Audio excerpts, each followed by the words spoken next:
दे दो घोषणा दे दो घोषणा दे दो ना बरं. डॉक्टर बाबासाहेब आंबेडकरांचा हां ठीक.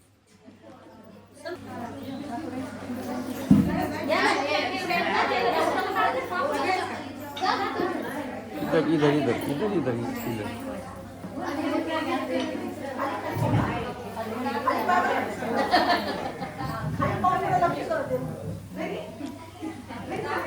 घोषणा घोषणा घोषणा बाबा साहब आम्बेडकर की घोषणा तो दे दो.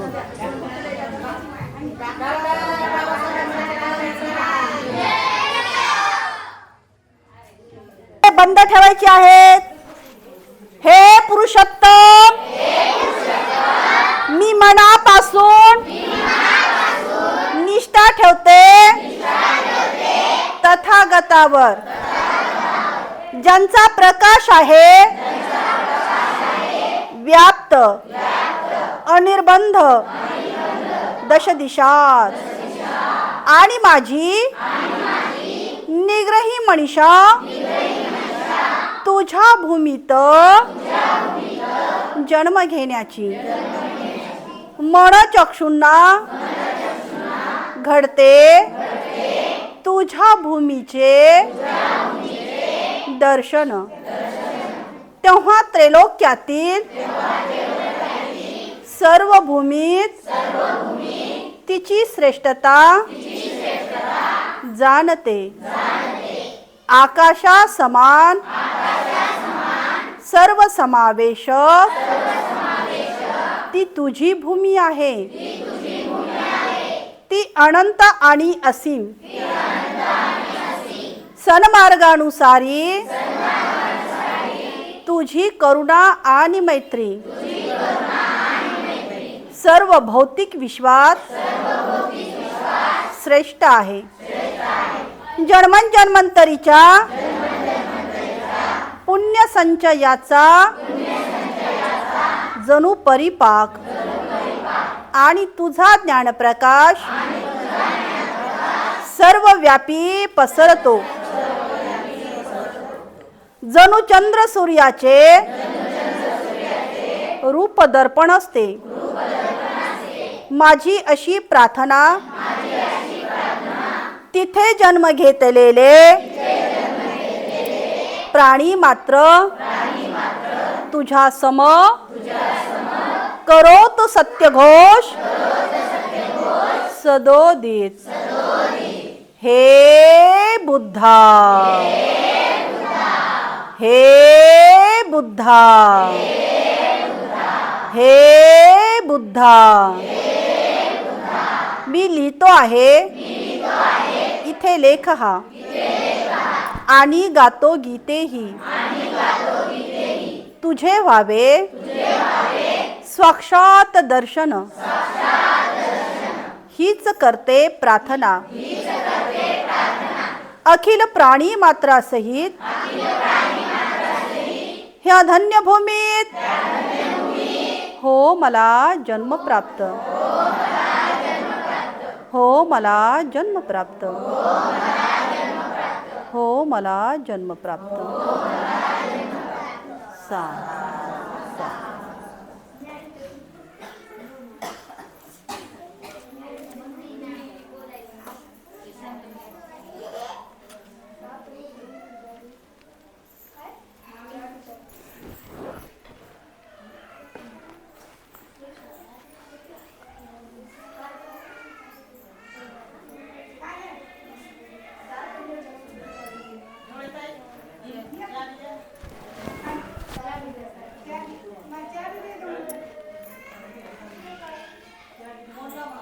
आज या ठिकाणी आजचं हे 24वे पुष्प आहे.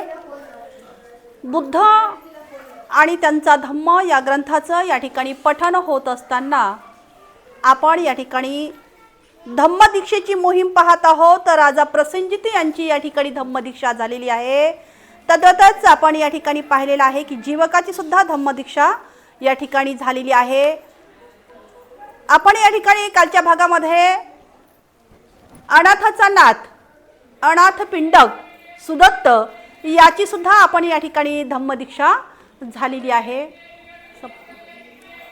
सब भाई लोग हो गए क्या पूरा पूरा ले लिया क्या भाई लोगों का? आज आपण या ठिकाणी घेणार आहोत रठ्ठपालाचे धर्मांतर. एकदा बऱ्याचशा भिक्खू संघासह कुरु देशात भिक्षा मागीत फिरत असताना कुरुची नगरी थुल्लकोठी येथे भगवंत राहत होते. कुरूंना हे समजल्यानंतर भगवंताचा आदर करण्यासाठी ते त्यांच्याकडे गेले आणि ते बसल्यावर भगवंतांनी धम्मोपदेश केला. भगवंताचा उपदेश ऐकल्यानंतर थुल्लकोठी येथील रहिवाशांच्या ब्राह्मण प्रमुखांनी भगवंताचे कृतज्ञतापूर्वक आभारही व्यक्त केले आणि त्यांना वंदन करून ते तिथून निघून गेले. त्यांच्यामध्ये तेथील एका प्रमुख घराण्यात जन्माला आलेला, ज्याचं नाव रठ्ठपाल आहे, एक तरुण असा होता आणि त्याच्या मनामध्ये असा विचार आला की माझ्या या समजुतीप्रमाणे भगवंतांनी दिलेल्या या उपदेशानुसार कौटुंबिक जीवन जगणाऱ्या माणसाच्या दृष्टीने संपूर्ण शुद्ध आणि निर्दोष असे उच्च जीवन जगणे ही काही सोपी गोष्ट नाही. मी केस कापून टाकले, दाढी काढली, पित्त वस्त्र धारण केले, ग्रहत्याग करून ग्रहहीन जीवन व्यतीत केले, परव्याजा घेतली, तर या ठिकाणी निर्दोष असे उच्च जीवन जगणे ही सोपी गोष्ट नाही. परंतु मी ह्या सगळ्या गोष्टी केल्या, ग्रहत्याग करून ग्रहीन परिवाचक झालो, तर यामध्ये नेमकं काय हरकत आहे असा त्याला प्रश्न पडला. आणि त्या ठिकाणी ब्राह्मण फारसे दूरही गेलेले नव्हते. त्यावेळी रठ्ठपाल परत आला आणि भगवंतांना वंदन करून त्याने आपल्या मनातील त्या ठिकाणी भगवंतासमोर विचार व्यतीत केले. त्यांना सांगितलं आणि प्रवज्जा व उपसंपदा देऊन त्यांच्या संघात आपल्याला सुद्धा प्रवेश देण्याची त्याने भगवंताकडे विनंती केली. त्यानंतर भगवंतांनी त्याला विचारलेलं आहे की असे करण्यास तुला तुझ्या मातापित्याची संमती आहे का? तुला तुझ्या आई वडिलांची संमती आहे का? त्यावर तो म्हटला नाही भगवंत.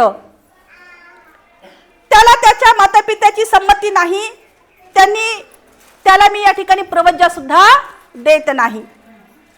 महाराज, ती संमती मिळवण्याचा मी आटोकाट या ठिकाणी प्रयत्न करील, तो तरुण या ठिकाणी म्हणाला आणि उठून मोठ्या आदराने तो भगवंताचा निरोप घेऊन तो आपल्या आता मातापित्याकडे, आई वडिलाकडे गेला.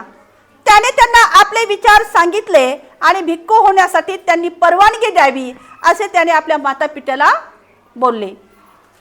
आई वडिलांनी या ठिकाणी ऐकल्यानंतर पुढील उच्चार काढले, बाळा, अरे रठ्ठपाला, तू आमचा एकुलता एक मुलगा आहेस आणि आमचा फार तू असा लाडका मुलगा आहेस. तू सुखाने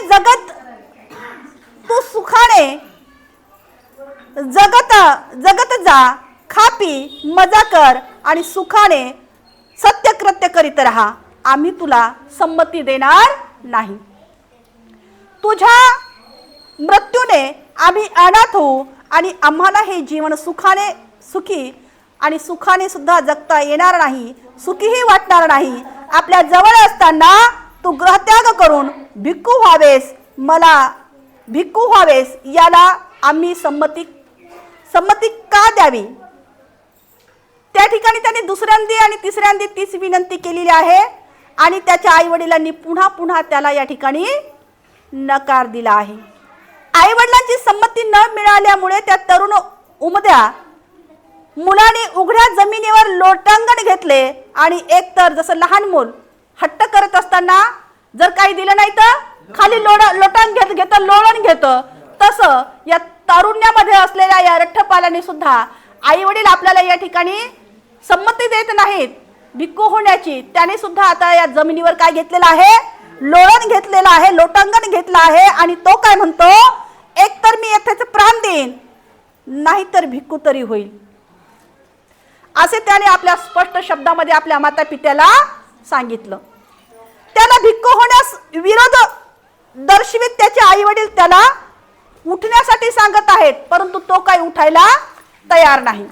आता तो उठायला तयार नाही, माता पित्याचं ऐकतही नाही आणि म्हणून त्या माता पित्यानं काय केलं, मग त्याच्या मित्राला बोलावून घेतलं आणि मित्राला सांगितलं, बाबा रे, तुझा हा मित्र असा करत आहे आणि त्याला थोडंसं तुम्ही समजावून सांगा. आता मित्रही त्याच्याकडे गेले, त्याला समजावण्याचा प्रयत्न केला, मात्र तो काही समजवायला तयार नाही. मी या जागेवरून हलणार नाही जोपर्यंत मला या ठिकाणी संमती मिळणार नाही. एकतर माझा प्राण जाईल, नाहीतर एकतर मी भिक्कोतोरी होईल. आता तो मित्राचाही ऐकायला तयार नाही. मित्र हताश होऊन पुन्हा त्याच्या आईवडिलाकडे आले आणि त्याच्या मातापित्याला म्हणतात की तुम्ही त्याला भिक्खू होण्यासाठी संमती द्या, नाहीतर तो मृत्यू पावेल किंवा मरून जाईल आणि तो तुमच्या नजरेला पडणार नाही. निदान भिक्खू झाला तर तुम्ही त्याला पाहू शकाल. भिक्खू होऊन होऊन तो काही दिवस होईल आणि त्याला जर भिक्खू होण्यामध्ये तो रममान झाला नाही तर एक दिवस कुठे येईल, परत घरीच येईल. असं समजावून त्याच्या मित्रानं कुणाला सांगितलं, त्याच्या मातापित्याला सांगितलं. आता त्याच्या मातापित्याला हे पटलं सांगितलेलं. आता त्याच्या मातापित्या म्हणतात ठीक आहे, आम्ही संमती देतो, पण जेव्हा तो भिक्खू झाला त्यावेळेस तो आमच्या घरी यावा, इथे येऊन आमची भेट त्याने घेतली पाहिजे, असं ते या ठिकाणी अट घालतात. आता संमती देतात आणि अटही घालतात. आता त्याचे मित्र पुन्हा त्याला सांगायला गेलेले आहेत, तुझे माता पिता संमती देत आहेत, परंतु तुला एक अट घातली की भिक्खू झाल्यावर तू त्यांना भेटायला यावं. रट्टपालाचे मित्र त्याच्याकडे गेले आणि ते सांगितल्यानंतर तेव्हा तो त्या ठिकाणाहून उठला. त्याने थकवा दूर झाल्यानंतर भगवंताकडे गेला. त्यांना वंदन केल्यानंतर तो एका बाजूला बसला आणि मी भिक्खू होण्याबद्दल आई वडिलांची आता मात्र संमती मिळवली आहे, मला संघात प्रवेश द्यावा अशी भगवंतांना तो या ठिकाणी विनंती करत आहे.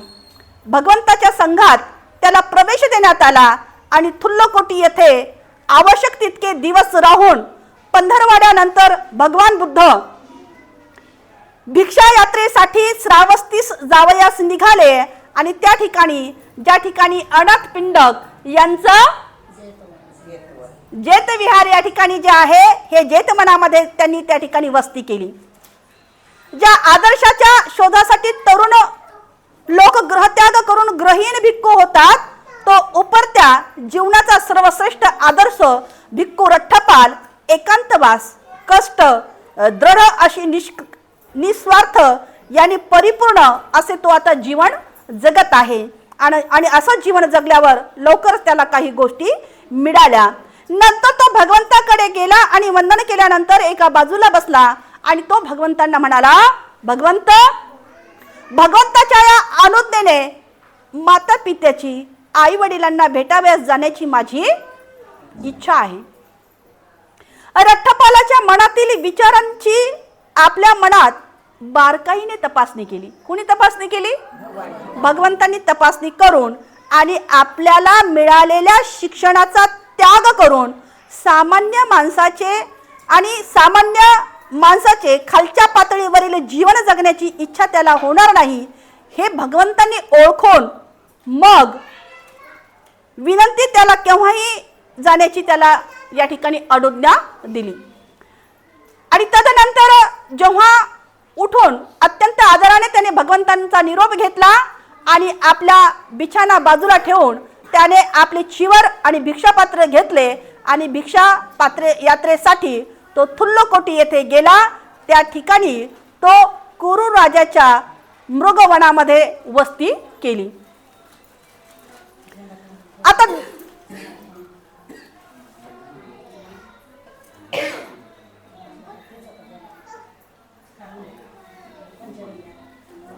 आता दिवस दुसरा उजाडलेला आहे. दुसऱ्या दिवशी सकाळी लवकरच चिवर वस्त्र परिधान करून आणि भिक्षापात्र घेऊन तो भिक्षेसाठी नगरात गेला आणि तेथे भेदभाव न करता घरोघरी फिरत असताना आता तो काय झालेला आहे? काय झालेला आहे तो? आता त्यांनी हातात काय घेतला आहे? भिक्षापात्र हातात घेतलेला आहे आणि तो भिक्षेसाठी आता भिक्षाटन करत त्या नगरीमध्ये निघालेला आहे. नगरीमध्ये निघालेला आहे. त्याने कोणत्याही घरामध्ये भेदभाव केला नाही. हे घर झाले की हे घर, हे घर झाले की हे घर, असं तो भिक्षाटनासाठी भिक्षा मागत मागत जात आहे. भिक्षा मागत मागत जात आहे आणि भिक्षा मागत मागत तो त्याच्या पित्याच्या घरी आता भिक्षा मागण्यासाठी गेलेला आहे. त्याचे वडील घरातील घरातीलच्या दिवाणखान्यामध्ये आपले केस विंचरत होते आणि त्यांनी रठ्ठपाल दुरून येत असताना पाहिला आणि त्याचे पित्या त्याचे वडील काय म्हणाले, याच तर वैराग्याच्या कार्ट्याने माझ्या एकुलता एक मुलाला, लाडक्या मुलाला भिक्खू करून दिले. याप्रमाणे स्वतःच्या वडिलाच्याच घरी रठ्ठपालाला काहीही मिळाले नाही. नुसता नकारही मिळाला नाही की तुम्ही परत जा, नकारही मिळाला नाहीच, पण शिव्या मात्र मिळाल्या. त्याच वेळी घरातील एक दासी आपल्या आदल्या दिवशीचा शिळा भात फेकून देण्याच्या बेतामध्ये होती. तेव्हा तो रठ्ठपाल तिला म्हणाला, ताई, ते जर तू टाकून देणार असशील तर माझ्या या भिक्षापात्रामध्ये ते घाल. त्याच्या भिक्षापात्रात त्या दासीने शिळा भात घालीत असताना त्याचा आवाज, त्याचे हात, त्याचे पाय तिने ओळखले आणि सरळ ती मालकीणीकडे जाऊन मोठ्याने म्हणाली, अहो मालकीनबाई, मालकीनबाई, अहो धाकटे धनी परत आले आहेत. तू म्हणतेस ते खरंच आहे का? आणि ते जर खरंच असेल, तू यापुढे दासी राहणार नाही, अशा त्याच्या आईने म्हणाली. आणि लागलीच ती आपल्या मुलाच्या या आगमनाची वार्ता ऐकल्यानंतर ती आपल्या पतीला सुद्धा सांगण्यासाठी त्या रूममध्ये घाईघाईने निघून गेली.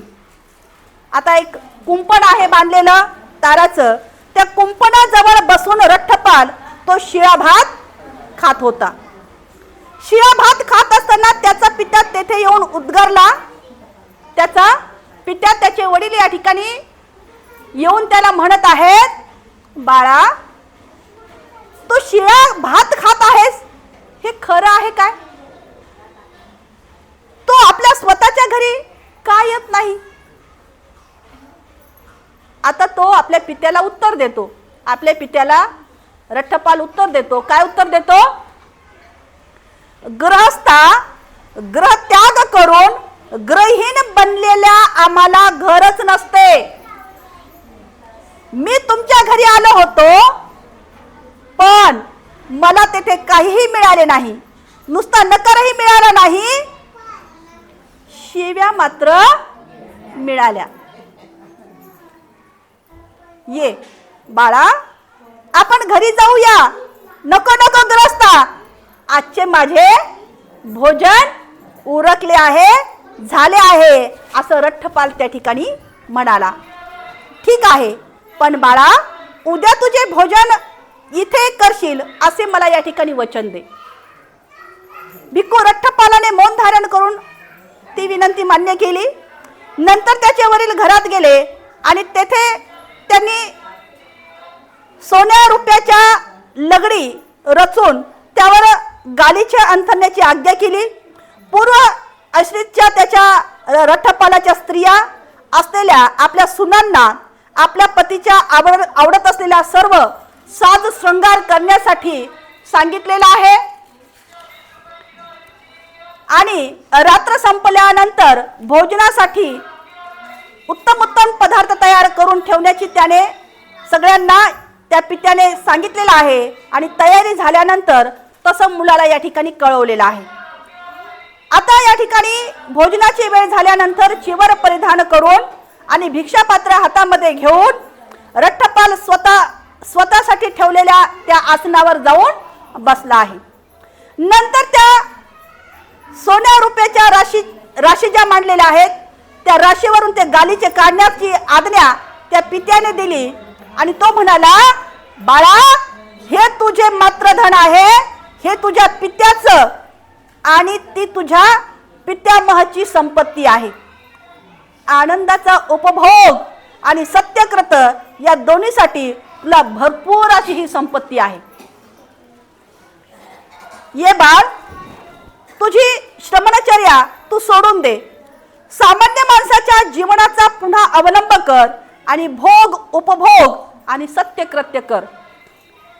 आता मात्र तो उत्तर देतो, ग्रस्ता, तुम्ही मला सल्ला ऐका आणि या सगळ्या ज्या संपत्तीच्या राशी तुम्ही लावलेल्या आहात त्या घेऊन जा आणि गंगा नदीमध्ये बुडवून टाका, कारण तिच्यामुळे तुम्हाला फक्त दुःख, शोक, संकटे आणि शारीरिक यातना आणि क्लेशच भोगावा लागेल.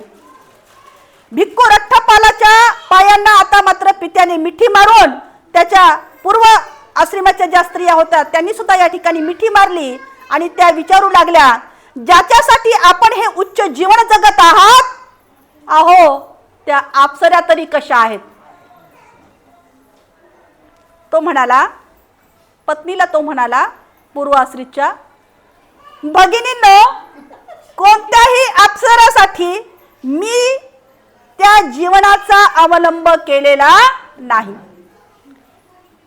आपल्याला त्याने भगिनी म्हटल्याचे ऐकल्या बरोबर त्या स्त्रिया आता मूर्छित होऊन चक्कर येऊन खाली जमिनीवर पडल्या. रठ्ठपाल आपल्या पित्याला म्हणाला, ग्रस्ता, मला अन्न द्यायचे असेल तर दे, मला असा त्रास देऊ नकोस. आता भोजन तयार आहे बाळा, सुरुवात कर. पिता म्हणाला आणि मुलाला पोटभर जेवेपर्यंत त्यांनी त्याला उत्तम उत्तम असे पदार्थ भोजन दिले. भोजन झाल्यावर कुरु राजाच्या या मृगदाय वनात तो परतला आणि दुपारच्या भर उन्हात तो तेथे एका झाडाखाली जाऊन बसला.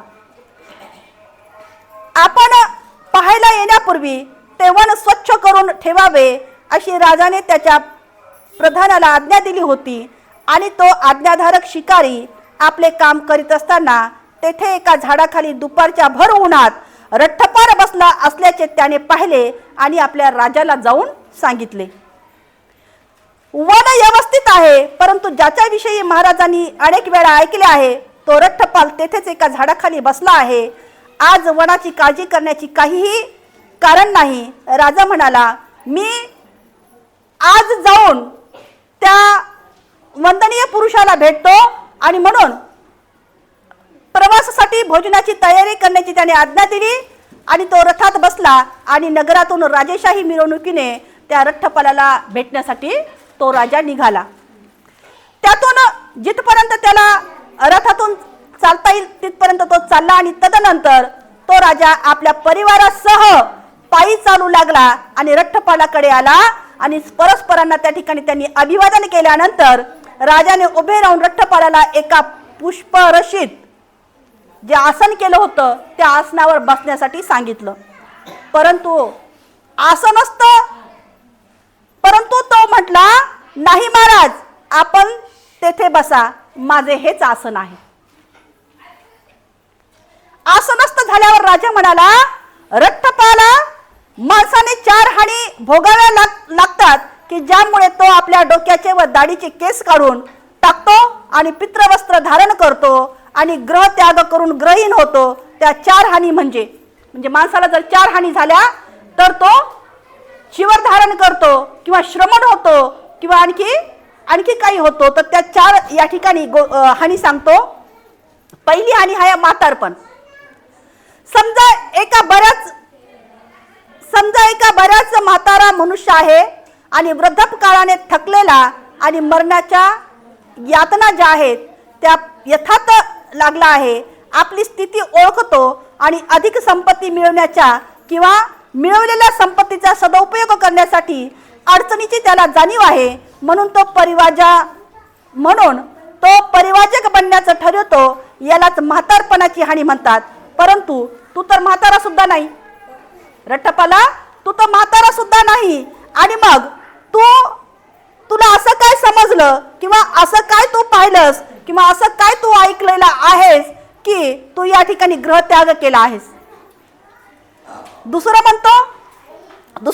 मुद्दा म्हणतो की आरोग्याची हानी.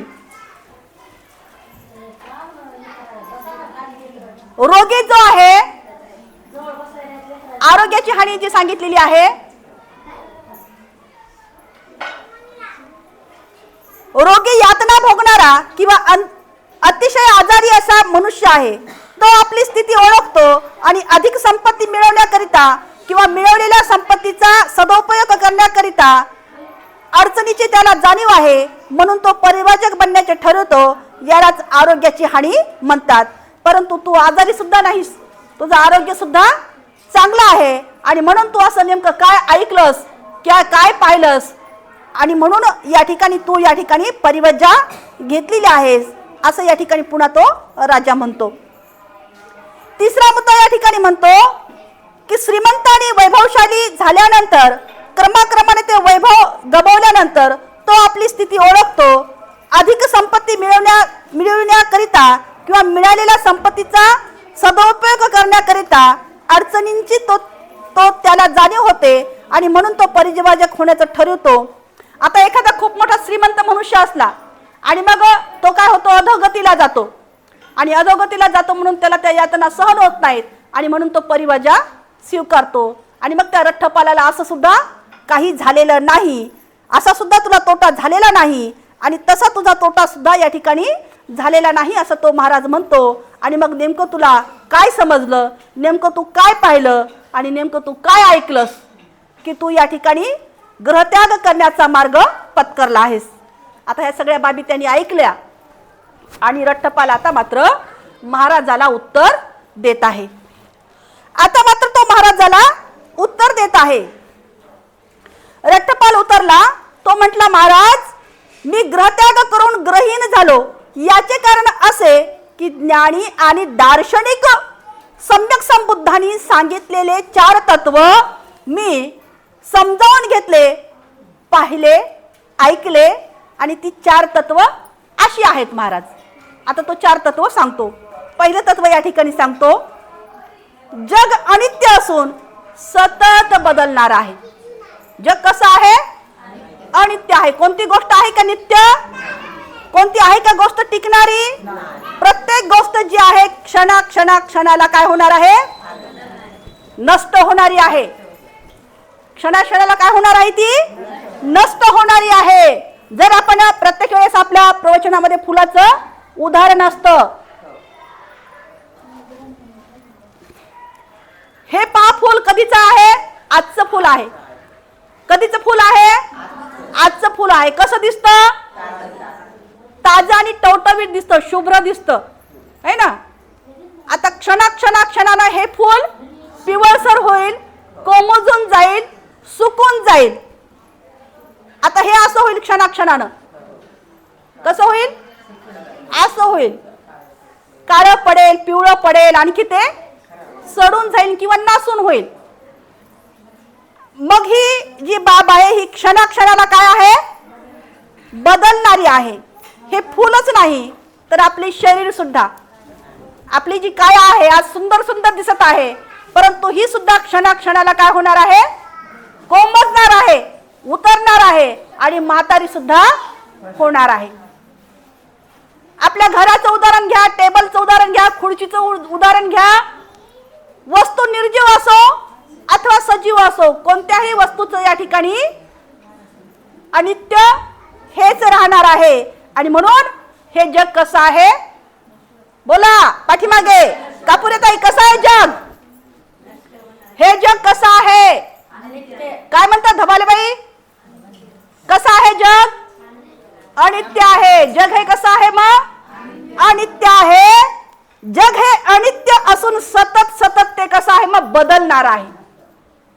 दुसरा मुद्दा, दुसरं तत्व या ठिकाणी बुद्धाचं रठ्ठपाल महाराजांना सांगतो, जगाला रक्षण करता किंवा पालन करता असा कुणीही नाही. आहे का कुणी पालन करता? कोणचा ऋषी मुनी, कोणचा देव, कोणचा भगवान, कोणचा आणखी काही आहेत का? नाही. तिसरा मुद्दा, आपली कशावरही मालकी नाही. आपली कशावरही मालकी नाही. आहे का कशावर मालकी? सांगू शकता का आज हे माझंच आहे म्हणून? घरातल्या प्रत्येक वस्तू सांगू शकता का ह्या माझ्याच आहेत म्हणून? नाही सांगू शकणार. कारण प्रत्येक वस्तू मागे ठेवून आपल्याला गेलाच पाहिजे, हा निसर्गाचा नियम आहे. आहे की नाही? करायचे कोण आले तिथून परमनंट जागा घेऊन की नाही बाबा मी जाणारच नाही. किती बोलून आलं तर मी जाणारच नाही. मी इतकं कष्टानं कमवलंय, मी एवढं या ठिकाणी कमाई करून ठेवलेली आहे, इतकं हे माझं आहे, ते माझं आहे आणि एवढं माझं माझं असून मी सोडून येऊ तुझ्या सोबत? जाईल का कोणी? पाहिलं का कुणी असं? पाहिलं का कुणी असं? त्याची वेळ, त्याचा काळ, त्याचा दिवस हा कुणाला माहित आहे का?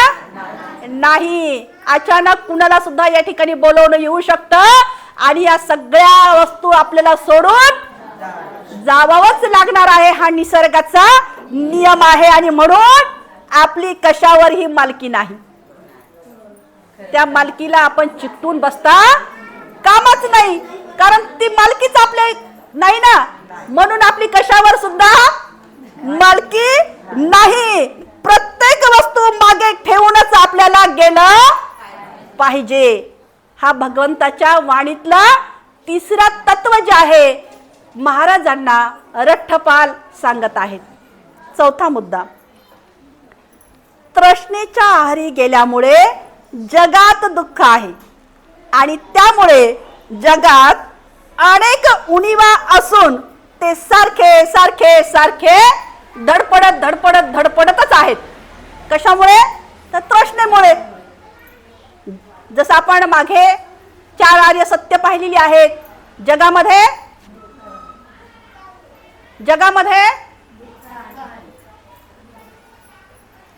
दुःखाला, जगामध्ये दुःख आहे. दुःखाला कारण काय आहे? तृष्णा आहे, तर त्याला उपाय पण आहेत. आता हे तत्व जे आहेत या ठिकाणी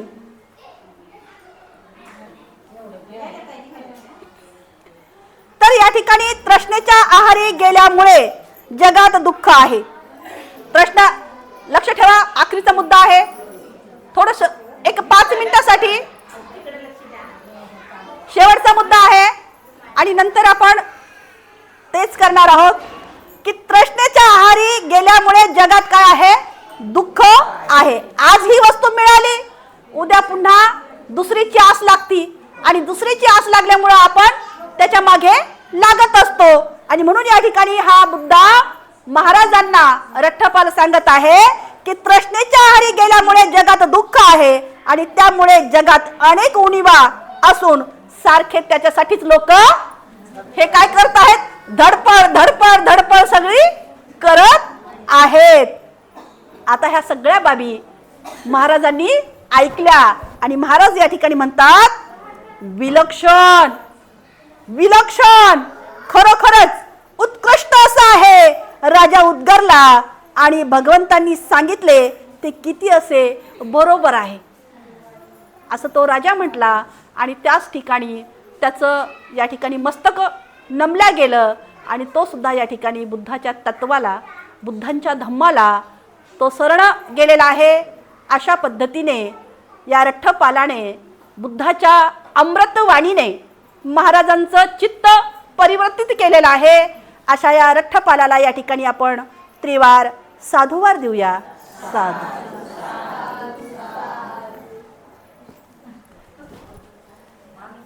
प्रतिज्ञा आपण करूया, जीवसृष्टी आहे असीम, ती भवसागर पार नेण्याची.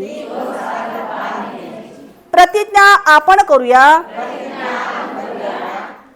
प्रतिज्ञा आपण करूया,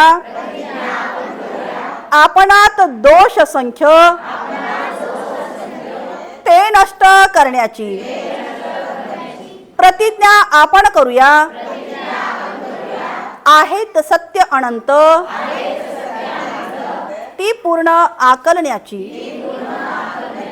प्रतिज्ञा आपण करूया,